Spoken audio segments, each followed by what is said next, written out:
but it was very affordable for me as a freelancer, imagine. And where she is now, she obviously has 24-hour care and the nurse sleeps in the room with her. The nurse has her own bed. It's a really large room. My mother has her own bathroom. They wash the clothes, they iron them, they do all of the things. I'm fortunate that Nairobi offers these things. Other African cities do not. Like my girlfriend from Uganda was like, "You're so lucky because we don't have anything like this in Kampala." Welcome to Flourish in the Foreign, the award-winning podcast that celebrates, elevates, and affirms the voices and stories of Black women living and thriving abroad, while exploring living abroad as a pathway to wellness. I'm your host, Christine Job, a Black American with Trinidadian roots, business strategist and writer from Atlanta, based in Valencia, Spain.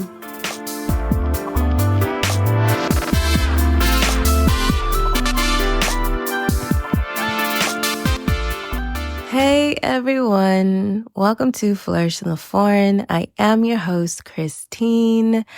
Thanks so much for tuning into the show. If you're new, welcome. I first and foremost want to send so much love to everyone who's affected by the horrible, disastrous, crazy fires out in California and Los Angeles. I pray that you are staying safe, and I hope that the community, the local government, are coming to y'all's aid swiftly. My heart just breaks for y'all, so please stay safe. Yeah. On a completely different nature-related note, shout out to all my folks in Atlanta and the snow day y'all had. I was in Atlanta for Snowpocalypse 2014, and it looks like y'all got a lot more snow than we did then. And all y'all shenanigans really, really made my day on TikTok. So shout out to y'all. Stay safe, because you know we are not used to none of that, okay? Speaking of TikTok, it looks like TikTok is going away. I know some of y'all will be like, why do you care, Christine? You're never on social media, no way. Well, I mean, that's true, but still, okay? I actually started posting some TikToks specifically about my author journey. Some of you guys know that I'm writing a book based off of Flourish in the Foreign, and I was starting to document my author journey there. I think I'm going to continue, but as you guys probably correctly clocked, I'm not a big social media person, so I'm not even going to tell y'all to follow me all the other places and act like I'm going to be super active, okay? I'm not going to do that, okay? Because I respect y'all. What I'm going to say is make sure you are subscribed to this podcast on whatever podcasting platform you listen to, and make sure you're on my email list. That way, no matter what, we will always be connected. All right? And for everybody in the U.S., stay strong. I love you. All right, let's get into today's episode. Season 6, Episode 2. We're continuing with our limited series about aging abroad. And today we have Tadre DaLaura Monier, who is a past podcast guest. You may remember Tadre from her episode, Season 4, Episode 1, talking about her life in Nairobi, Kenya. If you haven't had a chance to listen to Tadre's episode, I highly encourage you to do so. Tadre is a multi-hyphenate creative and seasoned global traveler who's been thriving abroad for 6.5 years in East Africa. A fashion professional and virtual assistant specializing in web content, Toddre is also a non-practicing lawyer with a focus on international human rights law. She has worked in Namibia, South Africa, and Zimbabwe and has visited 24 countries, living in 6. Divorced, child-free, and 50, she's now manifesting a peaceful beachside cottage while balancing her role as the only child of an aging mother. I absolutely adore Tadre, and every time I chat with her, I feel like I could chat with her for 3 hours.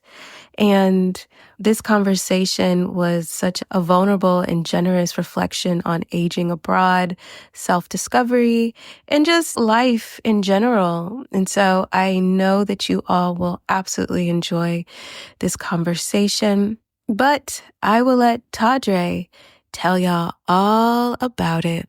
Well, I am 50 and I will be 51 next month. I have been coming to Africa since the age of 18 as a volunteer and then for an exchange student. My minor was African Studies. And I also have a JD in international human rights law. So I always knew that I would be working in Africa and living in Africa, retired in Africa. And one day I looked up and I was in LA. And that's not how I had planned my life. So I moved to Zanzibar, Tanzania. That was supposed to be my forever home. And ultimately, it wasn't a good fit for me. So after about a year, I moved to Kampala, Uganda for work. 2 to 4 months turned into 2 years. And then from Kampala, I moved to Nairobi. And I've been here for some years now. And I chose Nairobi because of its proximity to the ocean. We're just 1 hour flight away, and also for its urban green spaces. In many major African cities, urban green spaces are non existent. And I literally have an arboretum walking distance from me. Karura Forest is near me.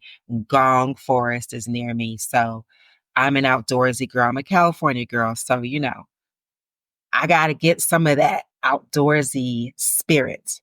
I asked Tadre, what are some of the misconceptions about aging abroad on the continent of Africa? Okay, let me be mindful of my words.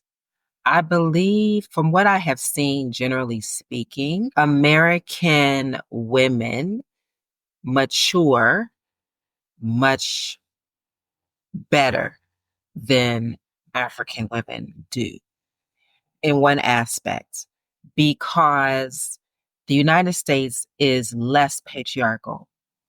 And so you're not looked at as useless and used up once you are no longer childbearing. There is some of that there.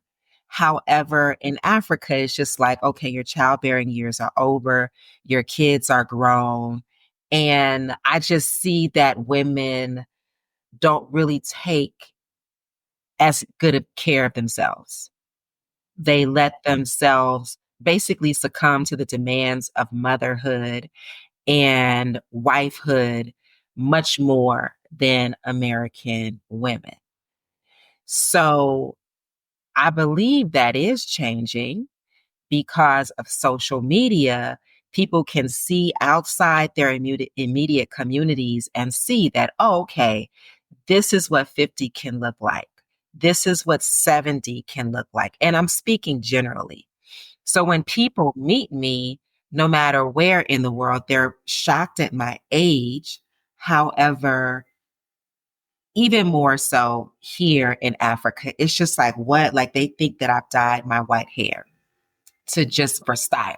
I do see much older women, like elderly women that are just preserved. Like they look so amazing. And they're just in their queendom. They're elegant. You ask them what they use for their skin. It's Vaseline. You know what I'm saying? It's like regular soap.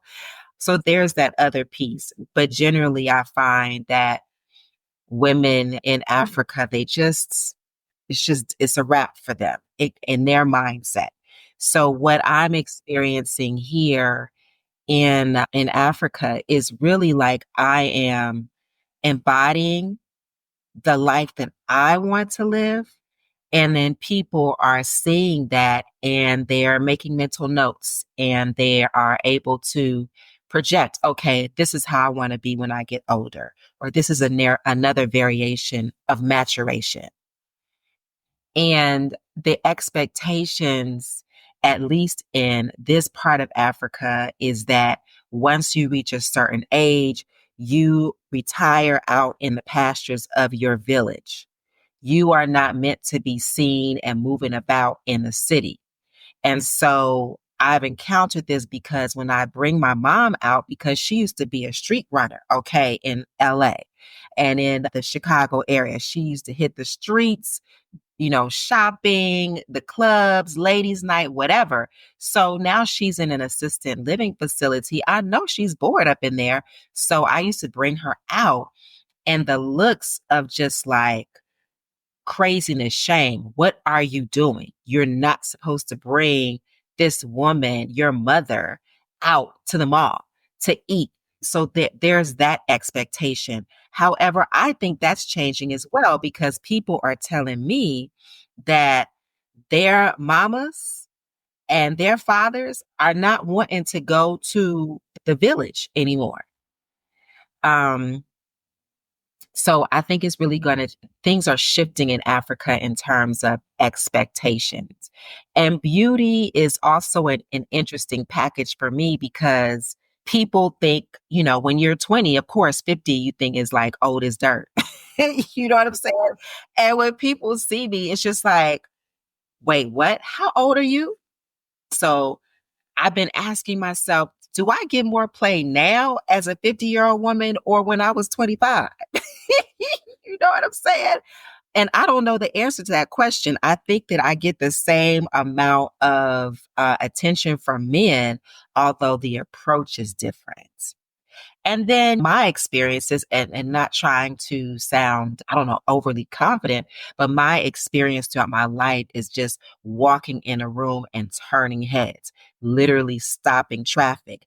And then to a certain degree, you start to see that wane a little bit. And I'm like, it's a good thing that does not happen overnight. And I'm looking at some of my favorite influencers, older influencers on Insta, and some of them are very open about using fillers. I'm like, should I get some fillers?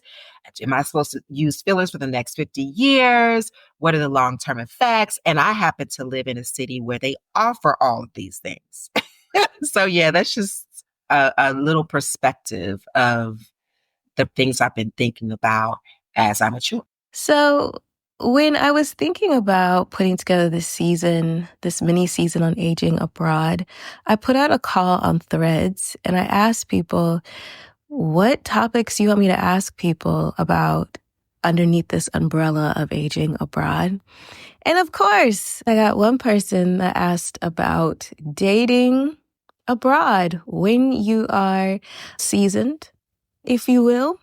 And so I asked Tadre what has been her experience dating abroad. I am open to it, but I'm not looking for it. I'm so uninterested right now. And I should mention that I am postmenopausal. And so I take all types of supplements just to keep my hormones balanced and boosted in some regards. And I am grateful that my libido is not where it used to be because I am no longer thinking with my pussy. Just like, it's so liberating to not be thinking with your pussy, okay? Like the way it just used to lead me and just down a dark path. You know what I'm saying? Down a dark and seedy path.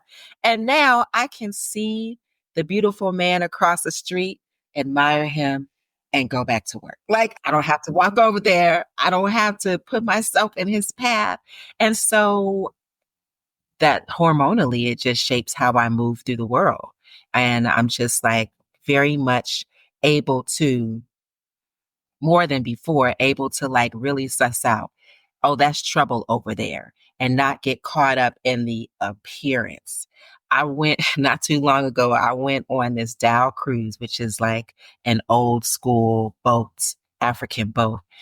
And it was for my girlfriend's birthday. And the tour guide that arranged all of it, she decided to bring some eye candy because we were all women. So she invited some eye candy. And all of us was like, mm-mm, that's trouble over there. And, they were actively trying to get our attention and just position themselves with their shirts off. And do you want to smoke? And do you want to drink? And da-da-da. All of this stuff. The young Tadre would have been like, okay, what's your number? Let's go have a drink afterwards. Seasoned Tadre is like, mm-mm, them over there, maybe they interested, go over there. So I'm thinking about my parents. My dad is in a relationship right now. He met his current partner on Senior Meet, something like that. My mama used to be on Senior Meet. There's none of that over here. People typically, compared to, let's say, folks in major American cities, people here get married a lot younger. So you find that by 35, folks is like tired of their spouse. And it's a lot of stepping out. It's a lot of paid sex happening. Nairobi is quite known for its happy endings for men and women in terms of getting massages, in terms of getting your Brazilian wax. There is that option. And then there's also this other thing happening where middle-aged married women have girlfriends. I mean, it's not something that is talked about.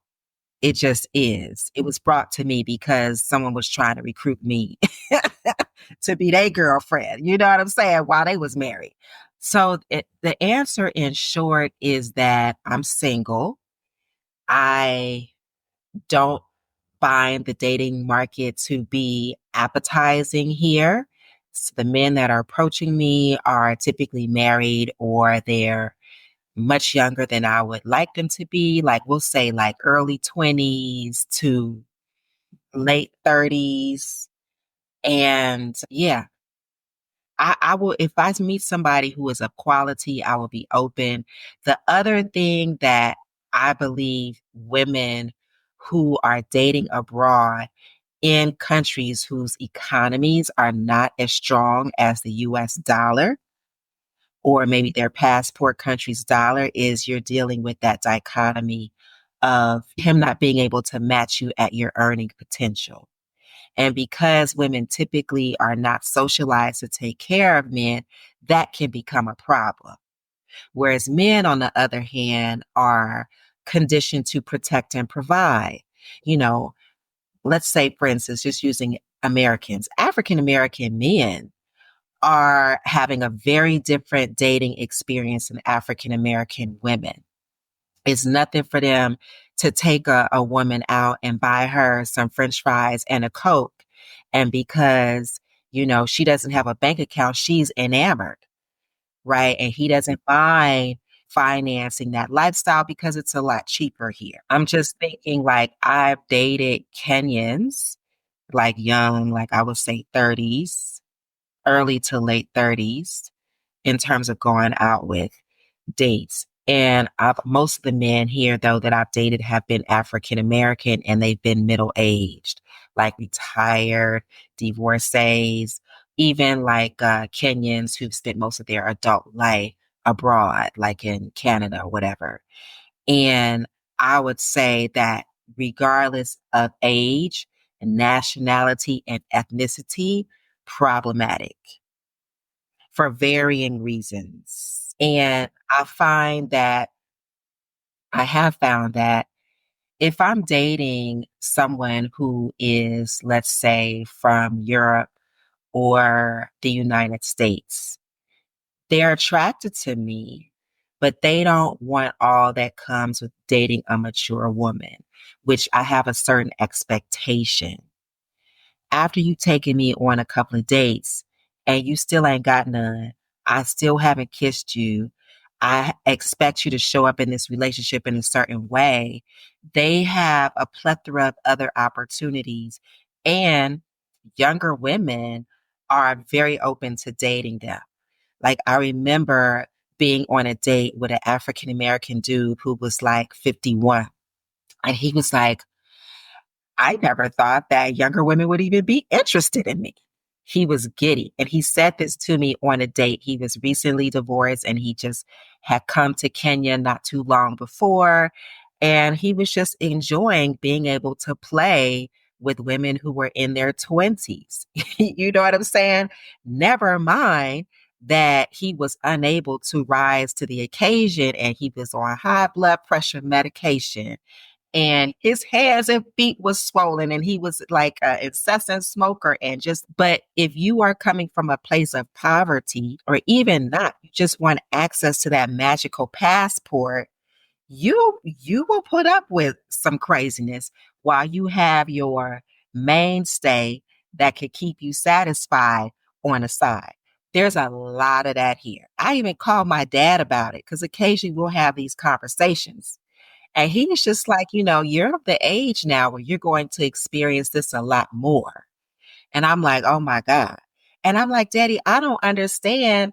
How are they chasing when they know? He was like, chasing and doing a do, that's two different things. Like it's habitual for you to chase, for men to chase. So they going to do it regardless of whether or not they can seal the deal. Tadre mentioned that she was postmenopausal, and so I was wondering what her experience with menopause had been abroad.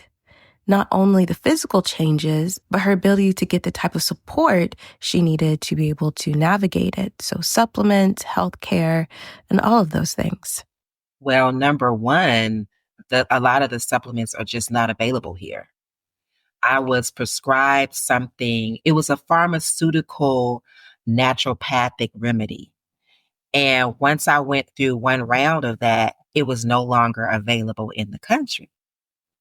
So then I go to the pharmacy and I'm literally, there's no shame in my game. I'm standing there, I'm saying, what are Kenyan women using? And the pharmacists, they're ladies and they're like middle age and they're like, no, we have. And I'm like, where is it? Okay, we'll call you. They eventually call me and they're like, we can't find this thing. We've even contacted the supplier. I think it's worked out for me because both my mom and her mother had breast cancer. And I think this has been debunked, but there was this thought that HRT, hormone replacement therapy, was somehow linked to breast cancer. I think that's been debunked. But what the unavailability of HRT in Kenya has forced me to do is find naturopathic remedies, and that's more in alignment with my lifestyle. I'm taking all manner of ashwagandha, which is hormone balancing, primrose, which is mood. We have guava leaves, which is for wetness. There's also okra water, which I drink regularly, which is great for helping your body produce collagen. Hello, lip. Let's keep it lifted. So it's forced me to just see what else is out there. And I remember having this conversation with some Ugandan women, and they were talking about their grandmothers going to the baobab tree and eating the baobab fruit or the seed to manage their symptoms. And so, I have baobab face oil. I've had the powder mixed with moringa, all of that. And then there's another company that makes different tinctures, but they do have one for women who are not pregnant or lactating that also helps me balance my hormones. It's been wonderful being here as well because there's not a lot of chemicals in the food.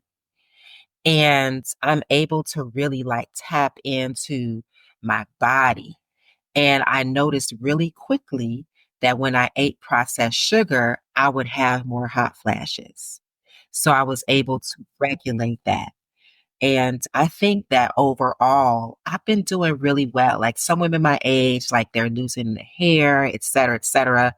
For my vision, I'm taking neem tea, which literally, like in the moment, boosts my vision.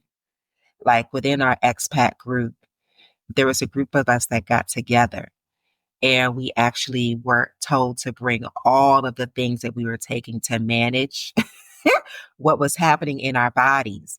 And it ended up becoming like a bitch session for some people, but it was also good. It was interesting to see how different people had different remedies and everybody has different symptoms.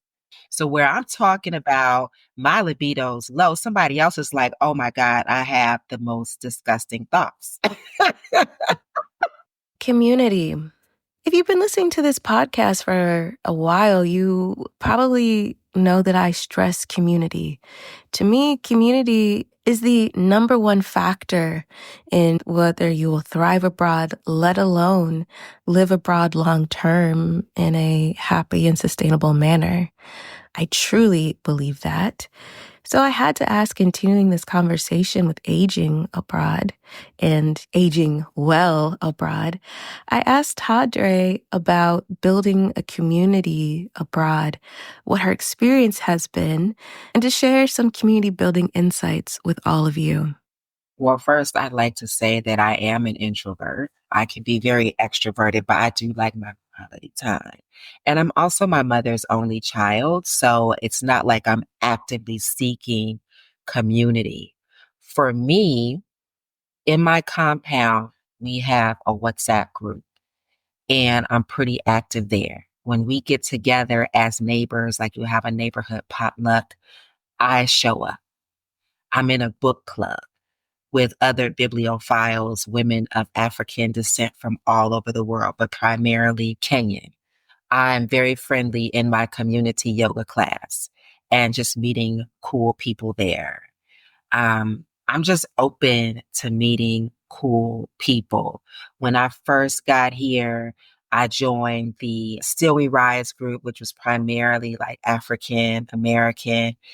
It was a WhatsApp group. And then there was like Black expats in Kenya, which as long as you were of African descent and had lived a good portion of your life outside of Kenya, you're welcome in the group. We even had Kenyans who were in the group.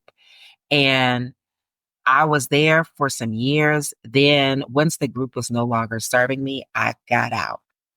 So I form relationships just organically. Does it feel good? Is it still serving me? I literally, and then also, I just finished reading this book by Dr. Nedra Tawwab, Set Boundaries, Find Peace.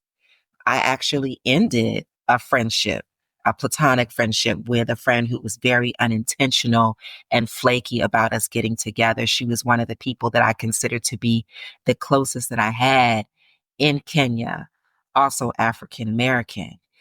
I personally am not worried about having a supportive community as I grow older. I feel like I will always have that. And in a place like Kenya, you can afford to hire someone to look after you 24/7. Although I know that it is a real concern for others because one of the elders in our Black expat group mentioned to me that she might be moving back to the US.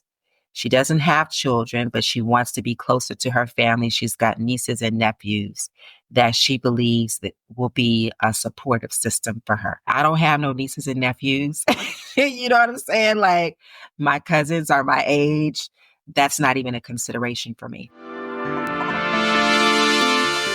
Hey everyone, I hope you're enjoying this episode of Flourish in the Foreign. And if you are, please consider supporting this labor of love, but labor nonetheless, by buying me a coffee at buymeacoffee.com/flourishforeign. Make sure that you are subscribed to the podcast, and please review the podcast on whatever platform you use to listen to the show. Fun fact, if you listen on Spotify, you can leave me comments that I can actually respond to. Yeah. Make sure you follow the podcast on Threads, Instagram, TikTok, YouTube, and all the other social media platforms that the podcast has. If you want to read more of my personal truths and musings as I explore and navigate the intersection of migration, Blackness, womanhood, and wellness, be sure to subscribe to my Substack, Flourish in the Foreign, Truths and Musings by Christine Job. And for all other Flourish in the Foreign resources about moving, living, and thriving abroad, including guides, courses, and more, be sure to go to flourishintheforeign.com. All right.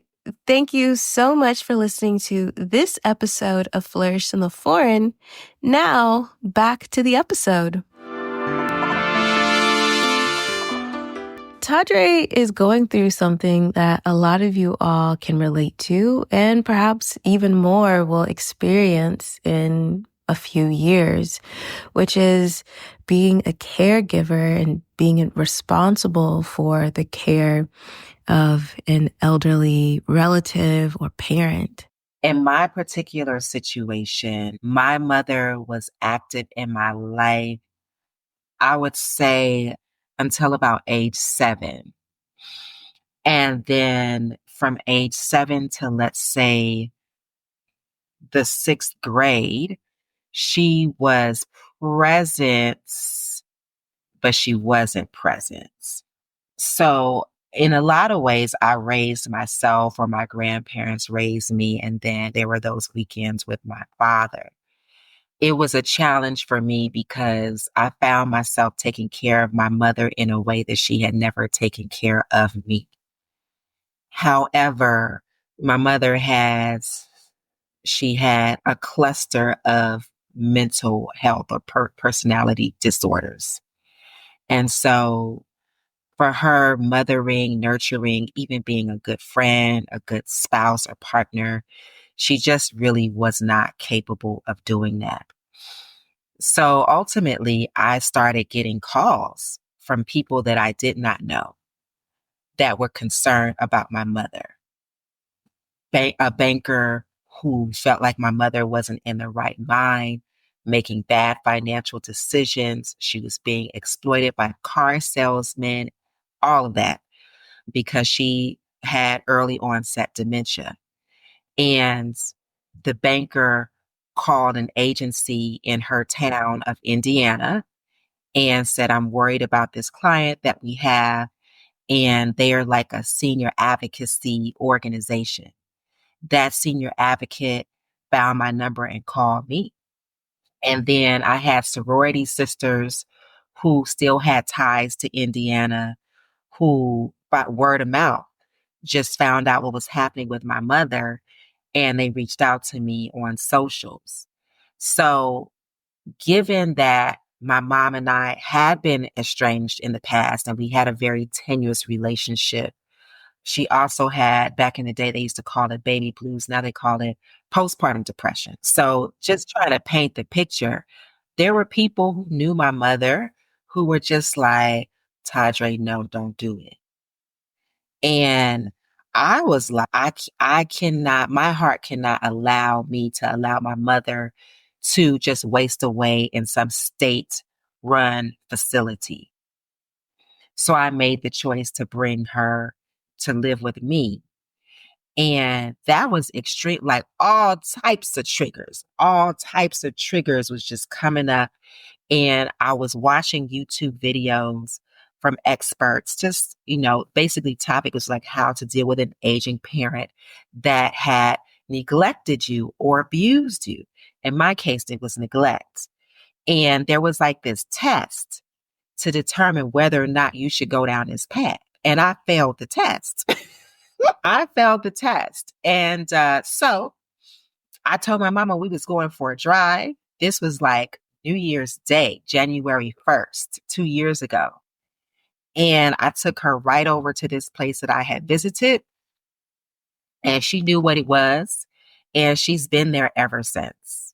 And so basically, the journey for me has been in supervising her care and being active about it. And I don't know if any of your listeners out there are spiritual, but I had the conversations with my meditation teacher. And he was like, Tadre, this is your karma. You either deal with it now or you deal with it later. And I was like, I'm going to deal with this right now. And ironically, I ended up getting involved in plant medicine very late in life, like probably started like 3 years ago. And I did a ceremonial psilocybin journey. And in that journey, I saw my mother and I, but we were sisters. And basically, there was a rift in our relationship. And I saw myself chasing my mother in so many lifetimes, just trying to get close to her. And I came out of that experience and I said, I've been chasing this woman for eons. And now I have come back in this lifetime as her daughter. You can't run away from that. Like you have to confront whatever energy is there, whatever karma is there. And right now, I'm so grateful that I have this time with my mom because if I had left her in Indiana to just rot and people to just do whatever they wanted to do with her, like she was even arrested one time because she was driving without her driver's license. Why would you arrest a little old lady? Just take them home. You know what I'm saying? Just take them home and confiscate that driver's license or whatever. So I'm grateful that I have this time with her. She's not very verbal right now. Sometimes she doesn't even know where she is, but she remembers me. And I go shopping for her. I actually enjoy like shopping for her like I would a child, buying her little outfits and everything and taking her like all the American junk food that she misses.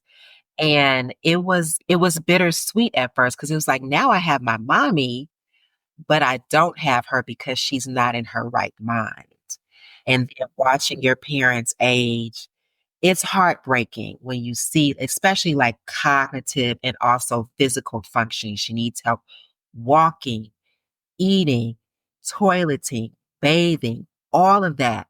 And I don't know how Americans do it because lifting a grown ass adult to change them, to take them to the bathroom. Like she needs two people to lift her and get her dressed and all of that. And I'm just so grateful that in Kenya, I can afford this. My mom's care from start to finish is about the same as what I pay in my rents. And I'm grateful that includes like her diapers, her medication, when they have to run tests. They supply basically all her toiletries, even though I try to give her an anchor and I buy things like Jergens lotion, original scent, just so she feels like she has that psychological anchor. When I had her in my home, there was a service that would send a person and that person would be here like during the day. That was very affordable. And they were like, oh, we can have someone here 24/7 and they can sleep in the room with your mom. And it's a small room. Like I have a small 2 bedroom, 2 bath. And I'm like, there's not enough space in there for another bed. Oh, she'll sleep on the floor. Cultural difference. I was like, I'm uncomfortable with that. I don't think my mama would like that. But they were like, it's her job. It's her job to sleep on the floor.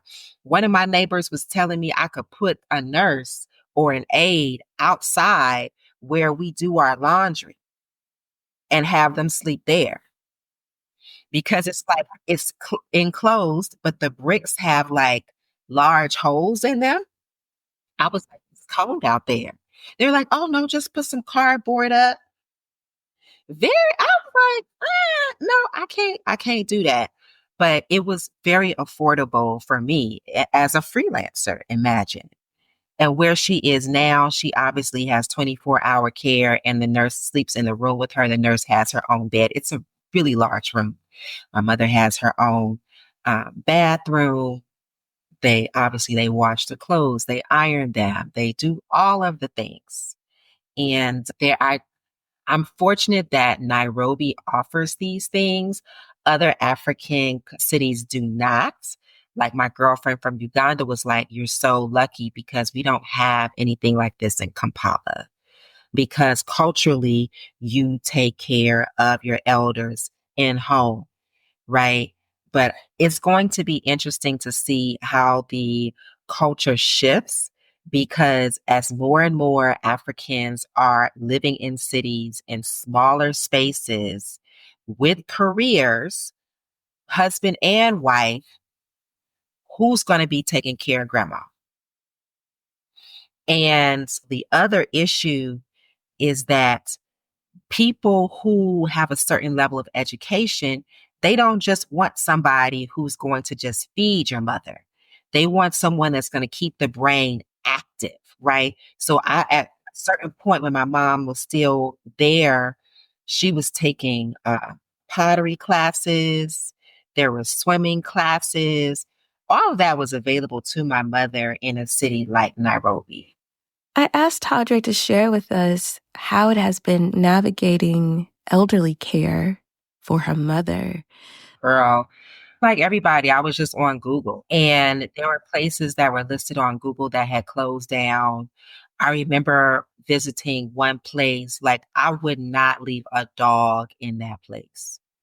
It was so terrible. And it costs more than the current facility that my mother is in. And the dude was very much like, don't be asking me for curtains and soap and lotion and sheets. You will supply all of that. And I thought he was giving me them Zungu price, which is foreigner. Zungu means foreigner. And I had one of my guards call and get the price. No, he was charging all of this money for this place where literally people was just sitting on the couch in front of the TV, looking at each other. And just, it was bad, bad. Then there were three rather high end places. One did not accept people with dementia.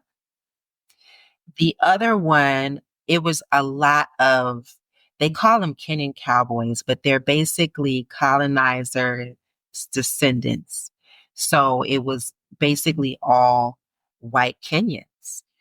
And on the one hand, my mother would have been able to speak English with these people, right? But on the other hand, I was like, my mother was born and raised in the US. I don't want her to be subjected to being a second class citizen in her old age. And that place was very expensive. Then I found like the right balance. And really, the place is a passion project for the doctor who owns it. She didn't like how her dad was treated. And so she opened up this place. So there's two doctors that own it and they really care. And so most of the people, actually all of the people there, all of the other residents, they're either Kenyan or Ugandan. And before the dementia really progressed with them, they were able to speak English. Now it's interesting to see them reverting back to their mother tongues. Not Kiswahili, but literally their mother tongue. Tadre's father is even thinking about moving to Nairobi. And so I asked her to chat about her family's overall plans in retiring abroad. My father is retired. He moved from California back to the Midwest, which is where he's from, to be closer to his siblings. Since myself and his other daughter, we don't live there anymore. And he doesn't really like it. He doesn't really like it. It's just, that's why I say it's going to be interesting to see how things shift because my friends who are, let's say they're West African, their parents came to the US for university and never left, but they're building their retirement home on the continent. After having spent your whole life in the US, they're finding that some of them, their parents are like, I don't really want to be there like that. So he's very unhappy in the Midwest, but when he came to Kenya, he loved it. So I've been talking to him about purchasing a compound that will allow all of us to live on one compound and each have our own space. So basically, a multi generational compound. And that's very common in Africa and Asia, probably Latin America as well, because this is what I don't want to do. Actually, let me mind my words. This is what I would prefer to do. I would prefer to keep an eye on my parents as they age versus having to fly somewhere because somebody fell down. In my mother's case, she was stuck in the tub for 2 days. So if I can have everybody on one compound And my vision is that we have a space for the staff, the people that will look after my parents, take care of the grounds, and then also have two rental spaces so that we can continue to have income coming in no matter what. And it will be beachside. So they love the beach. And I think that it will be a nice revenue generator. And so the conversation was like, okay, daddy, what we going to do when you turn 80? His plan is like, listen, I'm going to be healthy as long as I'm alive. Okay, fine. But I still need to keep eyes on you. So, yeah, that's the plan. And just to manifest it even more, I'm reading this book about building in Kenya. And I'm also just sketching out on paper what I would like to happen. This series is about aging abroad, and part of aging is understanding and preparing for end of life. Yeah. And so I asked Tadre her thoughts on end of life care. I'm getting more accustomed to the aging process for her. And also with my own aging process, there's a certain acceptance that has to happen. You can't fight it. I've watched my favorite people try to fight it. And it's like, to what end? Tracy Ellis Ross is like the first person that comes to mind. And she was always doing all of these different skin treatments. At the end of the day, the skin will sag. Fortunately for us, it doesn't wrinkle. It gets sag. It does sag. I remember listening to this dermatologist, and she was like, okay, basically two things will happen. There's two types of skin. There's skin that wrinkles and there's skin that sags. And so, yeah, there's that piece. In terms of her end of life, I am watching people. I went to my friend's mother's burial. It was a cremation. So I went to that service and emotionally just getting right with my mama, repairing that karma, repairing that generational trauma. Something interesting that was happening, I was doing a lot of spiritual work, basically karmic work. And whenever I would emerge from, let's say, a meditation retreat, I would come out and it would be like, oh, your mother's not with. And then I would go and I would sit with her. And I spoke with my spiritual advisor, who's also a good friend of mine.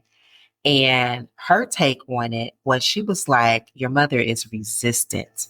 She's holding on to that trauma. So she's like, as you're healing your matrilineal line, and obviously she's attached to your matrilineal line, she is going to get the healing as well. But if she is resistant, surface in her body as a physical ailment. So I literally went to my mother in her more lucid moment. And I told her, I said, listen, I'm healing right now. I'm taking all of these steps to just heal our matrilineal line and heal myself. And I said, I need you to relax and let it happen. Let go of all of that. And since I had that conversation with her, she's been good. But with my mom, I expect there to be a cremation, and her people are not here. And to be quite honest, they don't care. And so it will probably be me and the people that are close to me here that are present for that. And that's just it. Like, that has been one of the frustrating things for me, that I've had that conversation with my dad, because they were high school sweethearts. They grew up in pretty much the same neighborhood, blocks from each other. So they know the same people, went to prom together, all of that. And I'm like, yo, people do not care. The family back home, her friends, because her high school class, they still get together multiple times a year to socialize, like their high school class. And I remember like writing a letter, letting people know that how my mom was doing and sending pictures, and just like no response. And at this point, I think my mother doesn't even want people to see her like this. Because sometimes I say, "Oh, do you want me to call so and so?" Her childhood friends. And she's like, "No, that's okay." I asked Tadre to share some advice for all of you when you're thinking about aging abroad. Everybody's retirement is going to look different. And there's usually a scare tactic surrounding retirement in terms of its marketing. And what I'm realizing and what I've seen is that retirement doesn't always look like having a lot of investments. It doesn't always look like having a lot of money in the bank.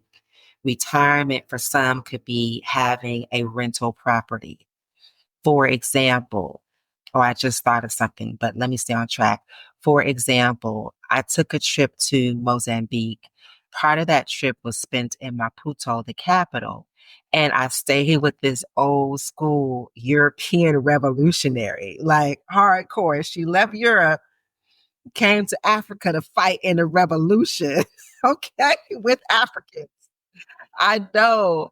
And so she has a compound in Maputo, and then on that compound, she has two rental properties on Airbnb. And this woman is in her 70s. Her sons are grown. She's an artist. She does Pilates, and she has that guaranteed income from people coming in. So as long as Maputo is a desirable place to go and it is a South African playground, she will have that income.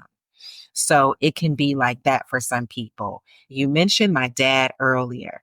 He did offer to purchase property for myself and my sister, which is how we started this conversation about having this compound. And on that property, I'm also wanting to put an art studio there because he is an artist, a visual artist. So having an art studio for him, as well as like an art gallery, because he's never had a showing. He sidelined his artistry to support us. So he actually retired in Hollywood as a electrician. So that is the plan. So for people who are thinking about retirement, it's going to look so different for so many people. I had to ask Tadre, what is her current definition of wellness, living well abroad, aging well abroad? And how has that concept or what practices she has implemented to ensure that she lives well abroad, cultivates a life well lived abroad, and ages gracefully abroad? How do I see wellness? And how am I seeing it from this perspective as a 51-year-old woman? I am very diligent and intentional about manifesting a life of ease. So right now, what that looks like is decolonizing my mind from productivity. Almost all of us were colonized and steeped in this notion that you are to be productive, particularly for the corporation, for the government. You must be a good taxpayer. And to be a good taxpayer, you need to produce. So it has been an ongoing reminder and challenge to myself because I'll get in a space where things are quiet and lull. I don't have much to do, but my training is to create something to do. And I was speaking with a friend who is essentially a business analyst and consultant. And I was like, yeah, I'm semi-retired. And then I was telling her like all the projects that I had going on. She said, no, no, no, you're not. You are not semi-retired. And don't you take on another project. Okay. Cause I still so that for me is wellness, like cultivating, manifesting a life of ease. And when it manifests, fighting the urge to create more things to do so I can just be a human as a human being should be. Thank you so much, Tadre, for your vulnerability and generosity. I really appreciate you sharing all of your insights with us today. If you are interested in keeping up with Tadre, you can online via social media. If you guys want to learn more about the inner workings and what's happening here on the continent, definitely check me out on Beauty is Universal on YouTube. And there you'll find the playlist Blaxit to Africa. That's with the number 2. And Blaxit is the podcast name. It's a play on the Brexit, Blaxit. And I do have an Instagram as well. I'm pretty active, more so in my stories. And that handle is Beauty is Universal UG. I also offer fashion tours in Nairobi. So these are bespoke tours that people can book on Airbnb experiences. And I see why I'm not semi-retired. See why I'm not. I also do consulting for people who are interested in Blaxity. So I've lived in quite a few countries on the continent and even in Madrid and Mallorca. So with people who are interested in Blaxing, they can book that way. The link is on my YouTube, it's on my Instagram. And I'm also a virtual assistant. So basically doing video editing, social media management, content creation, website design, that type of thing.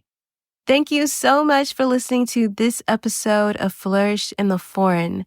To learn more information about this guest, be sure to check out their show notes page on the website flourishintheforeign.com. If you'd like to delve deep into my personal thoughts about life abroad, be sure to subscribe to my Substack, Flourish in the Foreign, Truths and Musings. If you enjoy this solo indie Black woman podcast, be sure to support this podcast by buying me a coffee at buymeacoffee.com/flourishforeign. You can also support the podcast by subscribing to the podcast, leaving a review of the podcast, and of course, sharing the podcast. For resources like the Move Abroad with Intention guide and course, be sure to check the links in the description of this episode and the website flourishintheforeign.com. To learn more about me, Christine Job, my work as a business strategist, and all my resources about business strategy, building a business, and more, check out the links in the description of this episode and go to christinejob.com. Big thanks to all of you, my lovely listeners who have kept this podcast going strong for 6 seasons. Thank you all so much. I love you and I appreciate you. And thanks to Zachary Higgs for producing the music for this here podcast. Remember, it is not about moving abroad. It's not about being abroad. It's about thriving abroad. It's about flourishing abroad. So go abroad and cultivate a life well lived. See you next time. Bye. In the next episode of Flourish in the Foreign. For me, defining community, it's about people who see you. And it can feel really nice. I mentioned in the last episode that when I go into my favorite Chinese restaurant, the elderly guy who owned it, he's since retired and I think moved back to China, but he always knew my order. And so that feels like community in a way, but it's not really. That's almost like the outer circle of communities. If you don't show up and get your daily newspaper, they might ask around and say, oh, where is so-and-so? They haven't shown up. But who's actually going to come and knock on your door?